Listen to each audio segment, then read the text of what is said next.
Imagine this. Your hands have the potential to be the most precise, versatile, and deeply intimate tool of connection. Unlike anything else, they can bend, adjust, change pressure, and adapt in ways that create entirely unique sensations. And when used with care, attention, and skill, they can bring someone to incredible levels of pleasure, sometimes even to orgasm by themselves. But here's the thing most people miss. It's not about speed, tricks, or showing off technique. It's about presence, communication, and learning how to tune in to the subtle signals of your partner's body. Today, we're going to walk step by step through how to do that, not just physically but also emotionally. Because when someone feels safe, seen, and desired, their body opens up in ways that no quick move can ever achieve. Before we dive into techniques, let's pause for two essentials: consent and preparation. These are not optional add-ons, they are the foundation. Clear, open communication is the starting line. Asking simple questions like, "Do you want me to touch you here?" keeps both partners relaxed and connected. Preparation matters too. Trimming and smoothing nails, washing hands, removing rings, and keeping a good water-based lubricant nearby. These little steps prevent discomfort, reduce risks, and show care. Clean, smooth hands create trust, and lube eliminates friction so every touch feels better. Now let's talk about arousal. For many women, it's not a switch you flip on.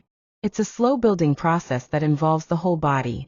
Think of it as warming up a delicate instrument before a symphony, starting away from the genitals, kissing the neck, exploring collarbones, running fingertips down the arms, stroking the back, or tracing the hips. All of this lays the groundwork. As you move toward the inner thighs, slowing down actually builds more anticipation. Even pressing the palm gently over clothing, and then releasing creates a wave of excitement. Teasing isn't filler, it's fuel. It increases blood flow to the clitoris, labia, and vaginal entrance, making sensations later far more intense. Once the body is ready, external touch is the next step. With patience, lightly outline the outer lips and thighs. If the invitation is there, move to skin contact, slow, exploratory strokes along the outer and inner lips. When it comes to the clitoris, gentleness is everything. Most women find direct pressure on the tip too much early on. So think light circles around the hood, feather touches, or delicate ovals. Watch her breath, her hips, her sounds. They're the green lights telling you you're on the right track. And here's where rhythm comes in. Bodies respond to patterns, not randomness.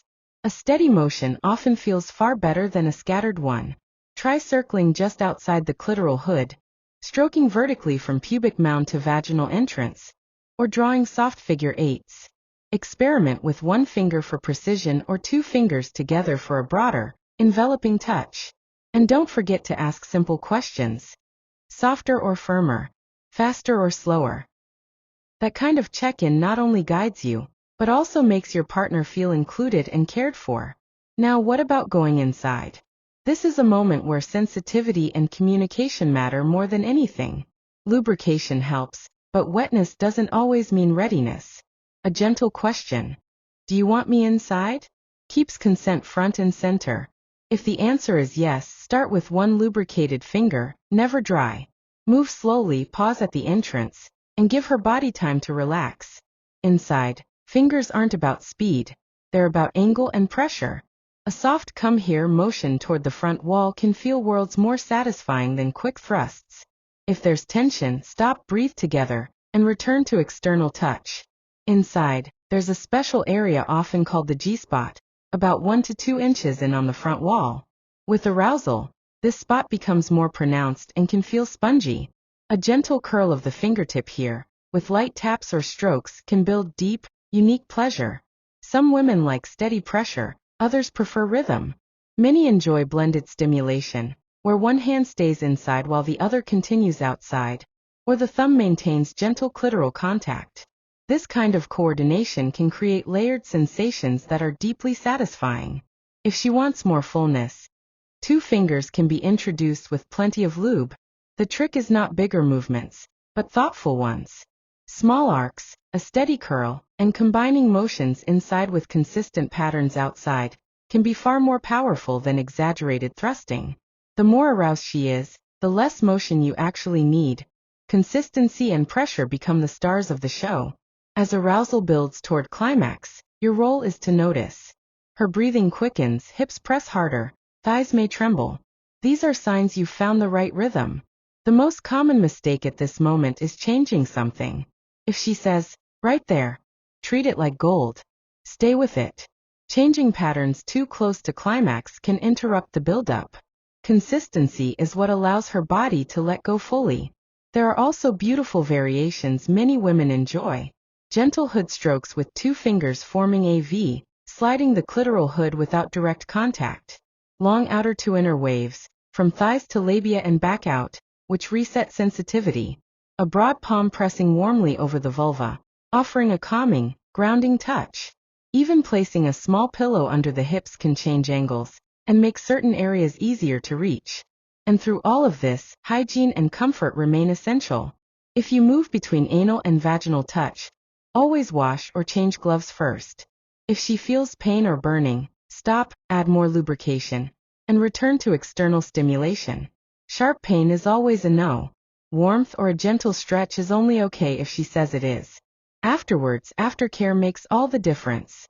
Right after climax, keep your touch steady, but ease up gradually as her body relaxes. Many women love being held, stroked on the arms, massaged on the thighs, or having their hair touched softly. Offer water, share closeness, and when the moment feels right, ask, "What did you like most?" That answer is your most valuable guide for the future. One important truth: not every woman climaxes from penetration, and that's normal. Many prefer clitoral-focused touch, others a blend. There's no universal formula. The key is listening, watching, and creating emotional safety. When someone feels admired and unrushed, their body naturally responds with greater relaxation, better circulation, and deeper pleasure. Let's pause here for a quick check-in. Have you ever noticed how much more connected and pleasurable intimacy feels when there's no rush? Or how small changes in rhythm or pressure can make all the difference? Share your thoughts in the comments. Your perspective could help others feel less alone in their own experiences. And while we're on the subject of learning and growing together, if you're finding this helpful so far, don't forget to hit that subscribe button. It's the best way to support this channel. And make sure you never miss out on future videos that dive deeper into intimacy, health, and vitality. Now, for those interested in supporting not just pleasure, but also performance and overall well-being, there are natural supplements worth mentioning. For example, organic watermelon extract contains citrulline, an amino acid that helps increase nitric oxide levels, supporting circulation and sexual function. There are also advanced blends that include tomcat ollie, fenugreek, nettle root, and citrulline. Ingredients shown to support testosterone, prostate health, stamina, and overall vitality. While supplements aren't magic pills, when paired with healthy habits, they can give your body an extra edge.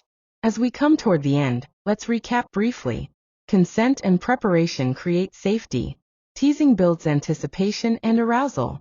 External touch opens the door to deeper sensations. Rhythm and consistency matter more than tricks. Internal touch, when desired, should be slow and attentive. Variations and blended stimulation keep things exciting. Aftercare solidifies connection. And above all, communication and emotional safety are the keys that unlock pleasure. So, what do you think? Have you noticed how communication changes the entire experience? Have you tried any of these techniques, and which ones felt most powerful for you or your partner? Let's keep the conversation going in the comments. Your insights could make a real difference for others watching. And before we close, let me introduce myself properly. I'm Dr. Alex, and this is The Healthy Body, a channel dedicated to helping you improve intimacy, vitality, and overall well-being. If you enjoyed this and want more respectful, practical guidance, subscribe and join our growing community. Together, we can break down myths, share tools that work, and create healthier, more fulfilling connections at every stage of life. Thank you for spending this time with me today. And until next time, remember, patience, presence, and care are what truly make your touch extraordinary.